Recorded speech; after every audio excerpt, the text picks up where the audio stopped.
Virgo, this is your general reading for January 2020. So this is for Virgo sun, moon, and rising. This is just a general reading, so I'm not going to focus on any one thing in particular. Whatever comes out is going to come out. If you're looking specifically for a love reading, those are already posted. Just go back to the channel. I post those weekly. All right, thank you to everyone who's recently subscribed. If you haven't yet, please do so, and make sure you click the notification bell as I do go live and offer one question free personal readings, and there's no way for you to know that unless you get notifications, okay? It is only one question, but it is free, so take advantage. I imagine I'll be doing that again tomorrow at some point. Okay. So the overall energy for me as a reader is always the person I'm reading for. Now, whether that's you, Virgo, or you cross-watcher, it's whoever's watching this video right now. That's the energy that you're taking on in January. Everything else here is interchangeable. It can be for you or the person that you're dealing with, okay? So your first card for your overall from the Gospel of Aradia deck, which I love. It might be my new favorite next to the Magdalene Oracle. You have the Hedge. Okay. So Virgo, the Hedge. Find and hold your own personal boundaries. We can't be completely open with everyone. Having healthy boundaries is an act of positive self-love. Our plant allies can heal and nourish us. Plant a medicinal garden. So, my witches out there, my magicians out there, pay attention to your herbs. Grab some herbs if you need them. My muggles, just watch your boundaries, okay? All right, I'm going to read this to you. There is vervain, there is rue, wormwood, and the hedge. We collect the earth, we collect the dew. Wrap around my home this living protective shield, healing and defensive, only to love shall it yield. All right? So, guys, if you are involved in magic or involved with people that are, then I would say grab your herbs, do some herb magic, you know, surround yourself with plants, that kind of thing. Otherwise, if you're not, then it's just a boundary issue, and you just may need to pay attention to your boundaries, okay? All right, and for the regular tarot, you have the Eight of Pentacles. This is Earth energy, so this is your energy. It's the overall energy, so it's yours anyway. So you just might be putting a lot of work into something. You might be really focusing on your job, your career, your money. Watch out for repeated patterns, repeated cycles, okay?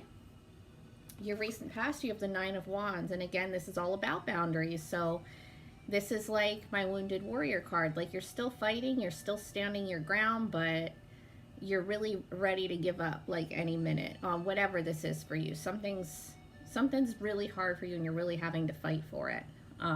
Okay, that's your recent past, so I don't know if that's still going on. We'll see. Your present energy, you have karma reverse. This is also judgment. So you may feel like there's some bad karma coming your way. You may feel like somebody's judging you unfairly. You might be doing that to them. If you feel like something is unfair or you feel like you're being judged unfairly, just, again, watch your boundaries, guys. Don't let anybody do any shit to you that you're not okay with, right? You are your own person. You can have your own boundaries, all right? All right, let's clarify that for you. And again, this can be for you or them. Clarify karma reverse for Virgo.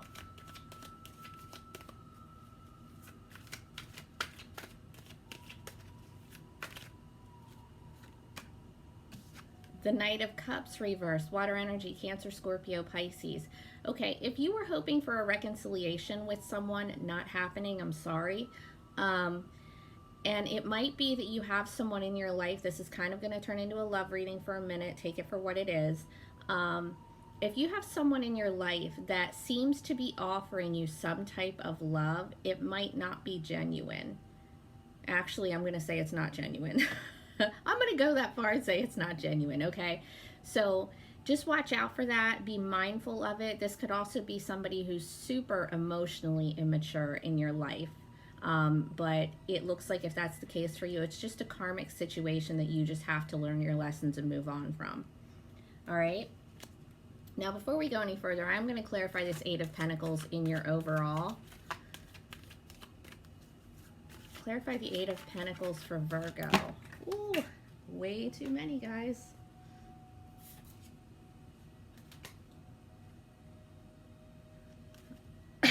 Sorry. Okay. Clarify the Eight of Pentacles for Virgo.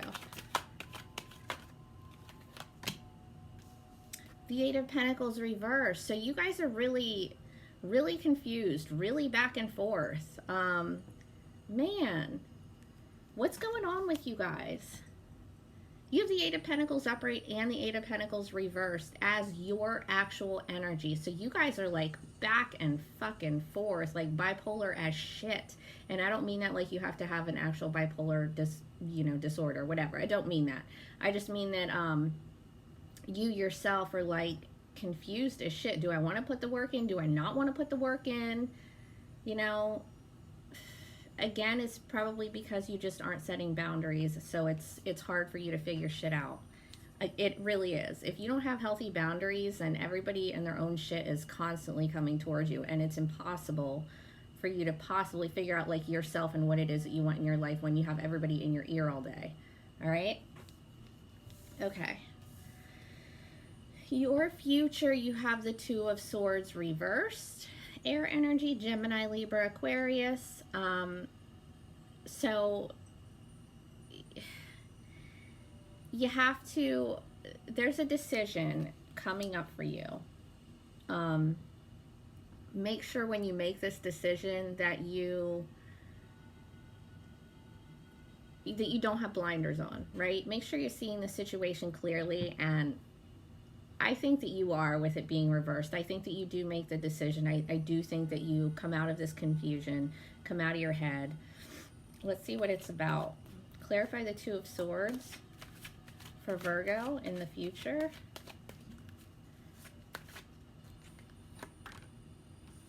The Nine of Pentacles. Yep, you decide to be single. If this is a relationship, you decide to be single. Did I say Nine of Pentacles? I don't know if I called that something different. I don't know. It felt weird. But yeah, Nine of Pentacles is my independence card. It's my single lady card. You don't have to be a female to be taking on that energy, but it is very independent. So you make this decision to be single, or if this has nothing to do with a relationship for you, it's you make that decision to keep putting in the work, right? Up in your overall, you're like back and forth about it. It's putting in the work so that you can see everything that you get from putting in the work, right? This chick has everything that she could possibly need, and she got it on her own. It's financial independence, it's stability, it's just being happy with yourself. So because you make this decision, probably to cut off this person that's not being genuine with you, or that's being emotionally immature, you get to that point, which is where you want to be. So good shit. Your potential obstacle is the King of Swords, air energy, Gemini, Libra, Aquarius. This could be a boss, an authority figure. That could be a potential obstacle with you, and that could be why, if this is a career reading for you, why it's so back and forth in your overall. With karma reversed here and the King of Swords as an obstacle, you could be having legal issues as well that are an obstacle for you. Or someone around you, the other person, it doesn't matter. But the King of Swords is an authority figure. He's very head over heart. He represents like people in uniforms. He could be an attorney, a judge, whatever. But he's very straightforward, very blunt, very honest. So that you may need to take on that energy as well. Clarify this King of Swords as an obstacle.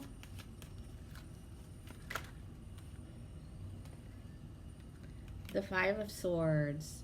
This is conflict. It's petty conflict though, right? Harsh communication. So the King of Swords, it can be kind of cold and detached, but it's because he acts based on fact and not emotion. So that might feel harsh to you or the other person. You might be doing this to the other person, but again, it has to be done. You have to cut out the conflict in your life. You have to cut out the things that stress you the fuck out and put you all up in your head where you don't even know what the fuck to do. You have to cut that shit out, okay? Your advice, you have the High Priest. This is also the Hierophant. This is Taurus energy. That doesn't have to mean anything since it's in the advice position. I don't think the signs are relevant in that position, but if you do, then run with it. All right, this is like as an advice card, seek some sort of spiritual understanding, spiritual counseling, spiritual knowledge. You know, get in touch with your spiritual side, your higher self, whatever it is for you, whatever you call it. If you are a church person, talk to your pastor. I don't know, I'm not, but it's cool if you are. Then you just need to reach a higher level of understanding spiritually so that you can better figure out this situation for yourself. All right, clarify the High Priest for Virgo in January of 2020. The Seven of Pentacles. All right, this is investing. It's working towards something. And with the High Priest here, it could also be that you want to work towards a commitment, a serious commitment. If that's what you want, you really have to put in the work and invest to get that kind of connection. Otherwise, it's just career related, and it's just you investing and putting in the work so that you can get to this Nine of Pentacles place where you're independent. All right. Okay, Virgo, I will talk to you in a few days for your next love reading. Take care.